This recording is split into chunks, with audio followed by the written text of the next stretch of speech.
అందరికీ నమస్కారం. Welcome back to our channel విజేత స్టడీ సర్కిల్. ఈరోజు మనం ఈ వీడియోలో ఆంధ్రప్రదేశ్ ఉద్యోగులు మరియు పెన్షన్లకి ఫిబ్రవరి 2వ తేదీ రాత్రి వరకు జీతాలు, పెన్షన్లు జమ అయినటువంటి జిల్లాలు, శాఖలకు సంబంధించిన వివరాలు మన వీడియోలో చూద్దాం.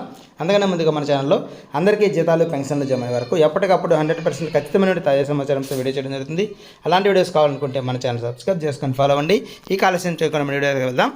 1వ తేదీ మనకి ఉదయం నుంచి కూడా సాయంత్రం వరకు దాదాపుగా 50 నుంచి 60% వరకు జీతాలు అనేవి జమ కావడం జరిగింది. అందులో ముఖ్యంగా గ్రామ వార్డు సచివాలయ ఉద్యోగులు, మెడికల్ అండ్ హెల్త్ డిపార్ట్మెంటు, అలాగే పోలీసు, న్యాయశాఖకు సంబంధించి, అలాగే రెవెన్యూ డిపార్ట్మెంట్ వారికి జమ కావడం జరిగింది.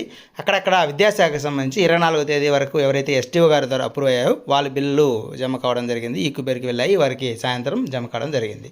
అయితే పెన్షన్స్ కానీ, మిగతా ఉపాధ్యాయులకు సంబంధించి కానీ, మిగతా కొంతమంది ఉద్యోగులకు సంబంధించి ఈ బిల్లులన్నీ కూడా మనకి నిన్నటి నుంచి గ్రీన్ ఛానల్లో ఉన్నాయి. ఈరోజు ఉదయం నుంచి కూడా ఉదయం, మధ్యాహ్నం, సాయంత్రం చెక్ చేయడం జరిగింది. ఇప్పుడు కూడా చెక్ చేయడం జరిగింది. ఇప్పుడు కూడా ఆ బిల్లులన్నీ కూడా గ్రీన్ ఛానల్లో ఉన్నాయి. ఎటువంటి కదలిక అయితే లేదు. ఈరోజు అయితే మనకి ఈ కదలిక లేనటువంటి బిల్లుకి ఈ కదలిక లేదు కాబట్టి ఖచ్చితంగా ఈరోజు అయితే జమ అయ్యే అవకాశాలు లేవు. ఇప్పటి వరకు ఈ శాఖలకి మనం ఇంతకుముందు మొదటగా చెప్పినట్టుగా ఆ శాఖలకి జమ కావడం జరిగింది. మిగతా వారికి రేపు కనీసం కొందరికైనా జమ అవుతాయని ఎదురు చూస్తూ ఉన్నారు. పెన్షన్స్ అయితే ఎక్కడా కూడా రాష్ట్ర వ్యాప్తంగా ఎవరికి ఏ ఒక్కరికి కూడా పెన్షన్ అనేది జమ కాలేదు. పెన్షనర్లు వెహికల్లతో ఎదురు చూస్తూ ఉన్నారు.